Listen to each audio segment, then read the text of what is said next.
So let's continue.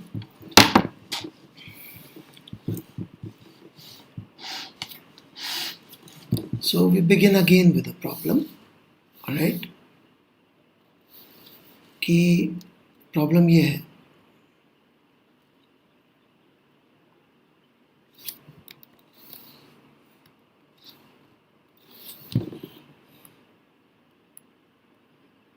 कि there are two buildings, okay, tall buildings.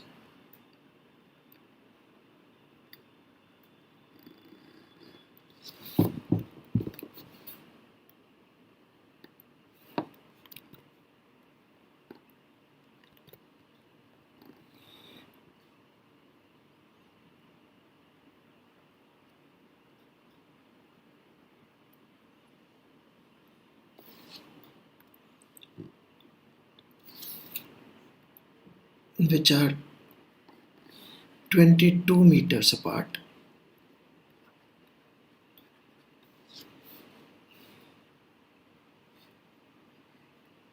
And height difference is 9 meters.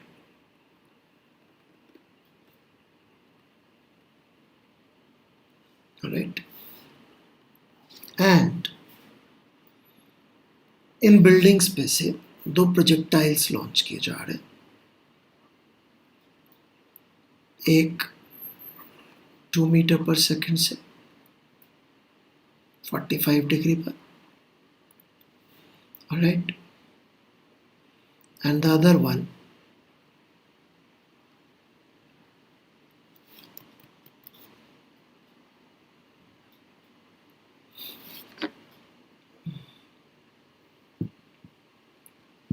is being launched at 14 meter per second at 45 degree.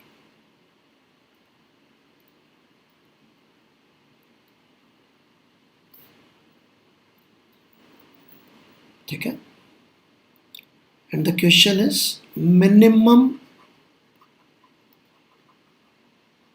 separation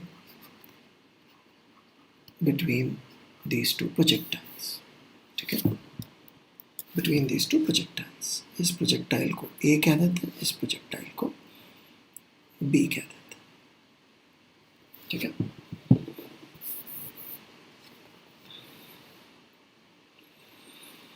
so try it.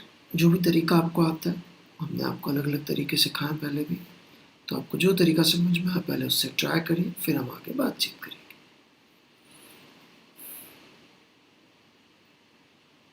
Pause करिए video को, try करिए 10-15 minute. यदि अपन यहाँ live पढ़ रहे होते तो हम अभी यही कर रहे होते कि हम आपको छोड़ देते थोड़ी देर के लिए, ट्राई करने देते और फिर सोल्यूशन बता देते.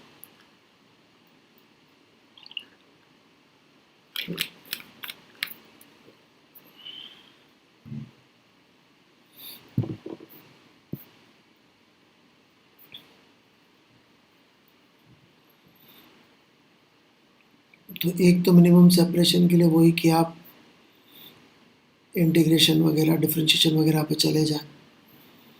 This dangerous approach. And another approach is कि एक को रोक के दूसरे को देख लें, और उसमें भी हमें इंटरेस्टिंग बातें पता पड़ी थी जो हम यूज़ करेंगे. राइट. तो यदि हम इस दिशा को अपना x और ये y बोल दें. राइट.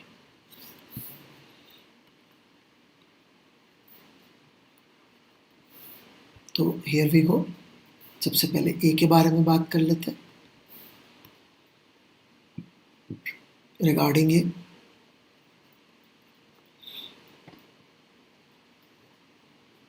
x का मोशन a के, x में वेलोसिटी आएगी √2.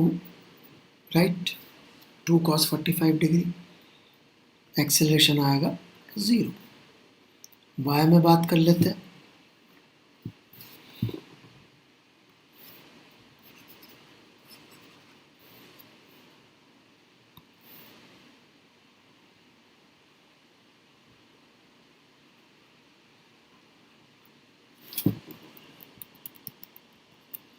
y में बात कर लेते हैं.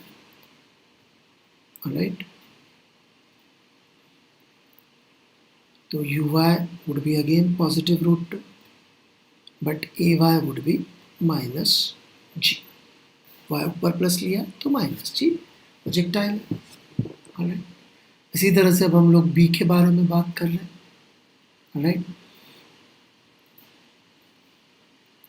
b का x अलग कर लेते हैं, y अलग कर लेते हैं. आप देख रहे हैं कि जो काइनेमेटिक्स 2D पे पढ़ा था वो खत्म नहीं हुआ. राइट, कंटिन्यूटी है, वो तो एक आइडिया है कि भाई x और y अलग करना है. तो ux देखेंगे आप तो it is going to be -7√2. 14 cos 45 degree करेंगे -7√2. x 0. uy की बात करेंगे तो that is going to be 14 sin 45 degree which is 7√2, and ay would be minus g. This is in y direction. इसको मैथमेटिकली भी समझिएगा और फिजिकली भी समझिएगा कि if I want to see motion of A, alright, with respect to b,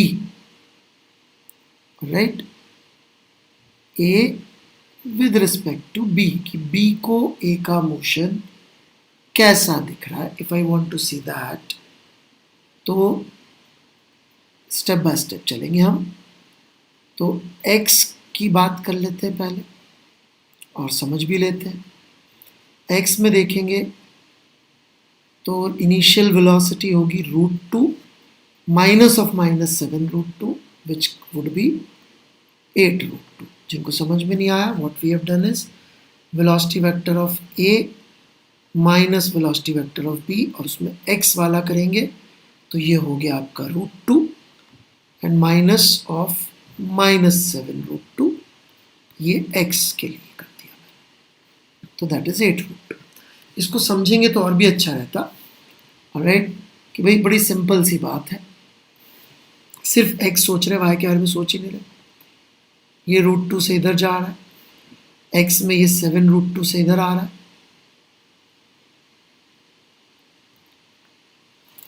तो b से यदि हम पूछेंगे कि क्या हो रहा है तो बोलेगा a मेरे कितना पास आ गया. 8√2 पास आ जाएगा. इनके बीच की दूरी एक इंस्टेंट, एक यूनिट टाइम बाद 8√2 कम हो जाएगी कि नहीं हो जाएगी. ये √2 इधर आया, 7√2 आया, इनके बीच की दूरी पहले के मुकाबले 8√2 कम होगी. उसके लिए भी रिस्पॉन्सिबल किसको ठहराएगा? ए को ठहराएगा और बोलेगा ए चला है साहब. Right, this is velocity of A with respect to B. बोलेगा ए चला है, कितना चला? 8√2, और मेरी तरफ मतलब प्लस एक्स की तरफ चला. अच्छा, एक्सेलरेशन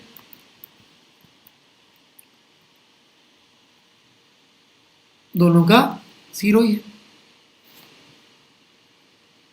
राइट, एक्सेलरेशन दोनों का 0 है तो 0 माइनस 0 0 ही आएगा. y की बात कर लेते हैं. uy initial velocity √2 minus 7√2, so that turns out to be -6√2. इसको भी आप चाहें तो फिजिकली सोच सकते हैं. यहाँ पे मैं मैथमेटिकली भी लिख दूँ साथ साथ कि it is √2 velocity of A minus velocity of B, which is 7√2. So this comes out to be -6. ये भी आप इसी तरह से समझ सकते हैं. कैसे? कि भाई ये √2 से ऊपर जा रहा था, लेकिन ये 7√2 से ऊपर जा रहा है.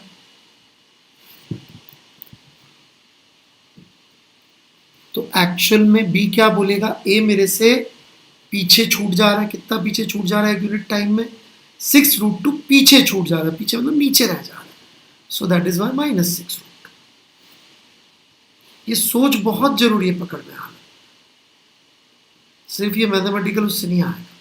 दोनों वैल्यूज एग्जैक्टली सेम है. आप बोले तो सब्ट्रैक्ट करके दिखा दूं, नहीं तो ऐसे ही दिख जाएगा 0.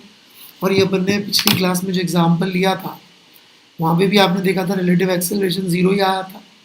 ऑलराइट, तो यहाँ पे भी रिलेटिव एक्सेलरेशन जीरो ही आया है.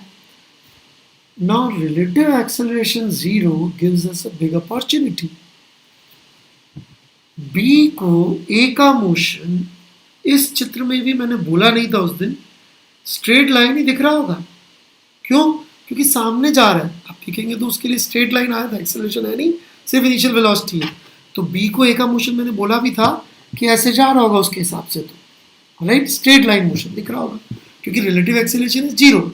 जब एक्सेलरेशन नहीं होता तो वेलोसिटी यूनिफॉर्म, वेलोसिटी यूनिफॉर्म तो स्ट्रेट लाइन मोशन.